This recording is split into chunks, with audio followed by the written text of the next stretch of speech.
আসসালামু আলাইকুম everyone, welcome back to my Eid vlog. ঈদের প্রিপারেশন অলরেডি শুরু হয়ে গেছে। সো আজকের ভ্লগে থাকবে shopping, Eid moments and lots of fun. So let's start. ওই দিন আমরা যাচ্ছিলাম বসুন্ধরা শপিং মলে জাস্ট একটু হালকা পাতলা কেনাকাটার জন্য। অ্যান্ড ফার্স্টেই আমরা যাই আড়ংয়ে। অনেস্টলি আমার ঘুরতে অনেক ভালো লাগে। ইভেন যদি কিছু নাও কিনি, স্টিল ভাইবসটা ডিফারেন্ট।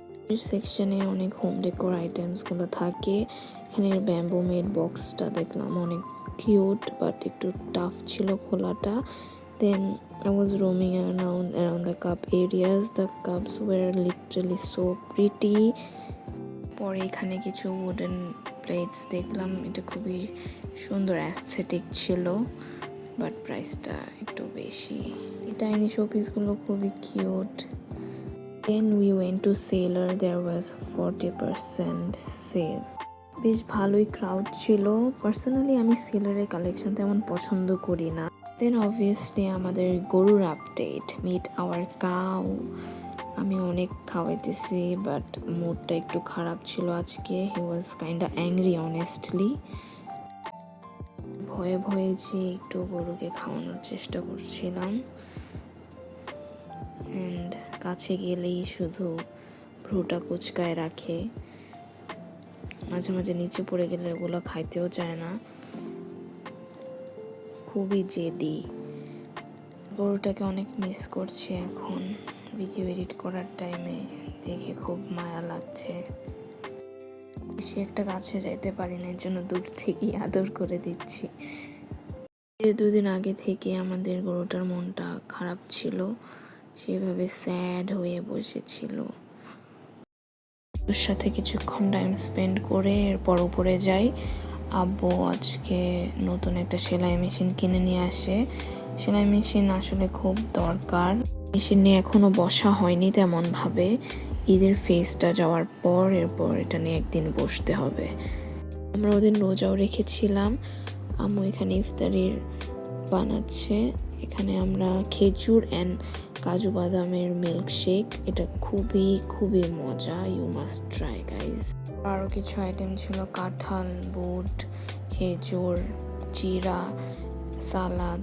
এগুলোই, আমরা আর এত কিছু বেশি খাই না ইফতারের জন্য। রাত 9টা বাজে। এখন আমি আবারও গরুকে দেখতে গেলাম। সে এখনও ওভাবেই বসে আছে। পরে আমার কাজিনের বাসায় গেলাম। সে খুব ভালো মেহেদি লাগাতে পারে। সো আমরা 3 জন যাই। দেন রাত 12টায় ব্যাক করি আমরা। লিটারেলি রিক্সা পাওয়া যাচ্ছিল না। পরে একটা অটো পেয়ে লাস্টলি গেলাম। এটা ছিল আমাদের মেহেদি ডিজাইন। লাগানোর পর হাত খুব সুন্দর দেখায়। এরপর আমি আমার বিজনেস প্রপোজাল এপিসোড নিয়ে বসে যাই। এটা আমি কারেন্টলি দেখতেছি, আমার কাজিন আমাকে সাজেস্ট করছে। অনেস্টলি সো ফার ভালোই লাগতেছে। এটা মনে হয় এপিসোড 6 or 5 ছিল। আমার হেনা ওয়াশ করে ফেললাম। এরপর একটু অরেঞ্জিশ কালার আসছে যেহেতু কাবেরি ইউজ করলাম। একদিন আবারও বের হলাম, পল্লবী আড়ংয়ে যাব, কজ আম্মুর ড্রেস চেঞ্জ করার জন্য। আমার কাছে মনে হয় আড়ংয়ের এক এক আউটলেটে এক এক রকম ড্রেস আসে। কাজ আমি যেটা পল্লবী আড়ংয়ে দেখি সেটা বসুন্ধরায় দেখি না, আবার যেটা বসুন্ধরায় দেখি সেটা ধানমন্ডি আড়ংয়ে দেখি না, এরকম। মানে একটা গ্রিন কালার ড্রেসটা খুব পছন্দ হয়েছিল, পরে ট্রায়াল দিয়ে ভালো লাগেনি। দেন এই ড্রেসটাও পছন্দ হয়েছিল, পরে আর ভালো লাগেনি ট্রায়াল দিয়ে। লাস্টে এই ড্রেসটা ফাইনাল করলাম। দেন আম্মুর জন্য ড্রেস দেখছিল। এরপর আমি জুনায়নায় যাই, যেখান থেকে আমি অলওয়েজ আমার makeup products, skin care products মাঝে মধ্যে কেনাকাটা করি। ওখান থেকে আমি আমার প্রয়োজনীয় কিছু মেকআপ আইটেমস কিনে নিয়ে আসি। মেইনলি লাইনারের জন্যই যাওয়া ছিল। তারপর লিপস্টিক দেখলে তো একটু শেড সোয়াচ করতে করতে কেনা হয়ে যায়। ফার্স্টলি আমি বিউটি গ্লেজডের লিপস্টিক 101 শেড নিয়েছিলাম। এই শেডটা মেনলি নেওয়া, এটা একদম স্কিন কালার শেড। সো এটাতে আমি একটু রেড কালার দিয়ে যেন মিক্স আপ করে একটা শেড নিউ করতে পারি, দ্যাটস ওয়াই এটা কেনা। পার্সোনালি আমার বিউটি গ্লেজের লিপস্টিকগুলো খুবই ভালো লাগে, খুবই স্মুথ ক্রিমি টেক্সচার অ্যান্ড অনেক লিপসে ময়শ্চারাইজিংও লাগে। সেকেন্ড প্রোডাক্ট হচ্ছে অ্যাবসোলুট নিউ ইয়র্কের সেটিং স্প্রে ডিউইটা। অয়েলি স্কিন স্টিল আমি এটাই নিয়েছি। দেন থার্ড ইজ ববের ইঙ্ক লাইনার। এটা খুবই black and matte and the point is really sharp. অনেক ইজিলি যারা অনেক শার্প পয়েন্ট লাইনার ইউজ করতে চায় তারা এটা নিয়ে অনেক স্যাটিসফাইড হবে।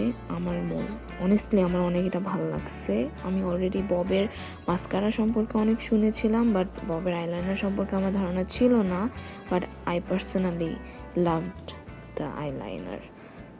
লাস্টলি আই ম্যাজিকের কাজল। এটা waterproof and actually long lasting, actually no smudge. এটা অনেক ভালো আর এটা অনেক ডার্ক ব্ল্যাক, আইটাকে একদম পপ আপ করে দেয়। নিচে স্মল একটা টুইস্ট টাইপ সিস্টেম আছে, বাট ওটা অ্যাকচুয়ালি টুইস্ট সিস্টেম না, এটা অ্যাকচুয়ালি শার্প করতে হয়, আমাকে স্টলের আপুটা বলেছিল। আমিও ফার্স্টে ঝামেলায় ছিলাম, এই জন্য দেখেন দাঁত দিয়ে কামড়ে আমি কি করছি, আমার মতো মিস্টেক করেন না। লং টাইম কাজল ওয়ারের জন্য কিছু খুঁজছেন, then you must go for it. এটা দিয়ে স্মোকি আইলাইনার করা যাবে না, বাট এটা অ্যাকচুয়ালি stay on place থাকে। Now dinner time. Here I'm enjoying my bulldog and show. Lastly আমি আমার স্কিন কেয়ার করি। এর আগে আমি আমার ঈদের ড্রেসটা স্টিম করার জন্য এখানে হ্যাং করি, অ্যাপ্লাই করে এরপর ঘুম দেই। ফাইনালি ঈদ ডে, সকাল সকাল একটু রেডি হয়ে গরুকে দেখতে যাই শেষবারের মতো। সবাই একবার করে গরুটাকে আদর করে নিচ্ছিল। সকাল 9টায় কষাই আসবে, সেই জন্য এখন আমি একটু কাস্টার্ড আর চটপটি খেয়ে নিচ্ছি। এই দুইটা আইটেম অলওয়েজ ঈদের মাস্ট থাকে আমাদের বাসায়। মানে শেষ হওয়ার পর কাজিনদের বাসায় যাই, উনো নো মার্সি খেলি আমরা সবাই মিলে। নর্মাল উনো থেকে নো মার্সি উনোটা খেলতে খুবই মজার অ্যান্ড এক্সাইট। গেমের উইনার আমি ছিলাম। এরপর বাসায় এসে লাঞ্চ করে নেই, সব কিছু অলরেডি ডান। তারপর খুবই টায়ার্ড লাগছিল, দেন একটু 2 আওয়ার ন্যাপ নিলাম। এখন রাত 8টা বাজে, আমার আর গরুর মাংস ভালো লাগতেছে না, দ্যাটস ওয়াই আমি একটু পিৎজা অর্ডার দিই। That's basically how my Eid went this year. Honestly, it was simple but really enjoyable. I hope you guys enjoyed watching this vlog. If you did, don't forget to like, comment and Eid Mubarak once again. See you in my next vlog.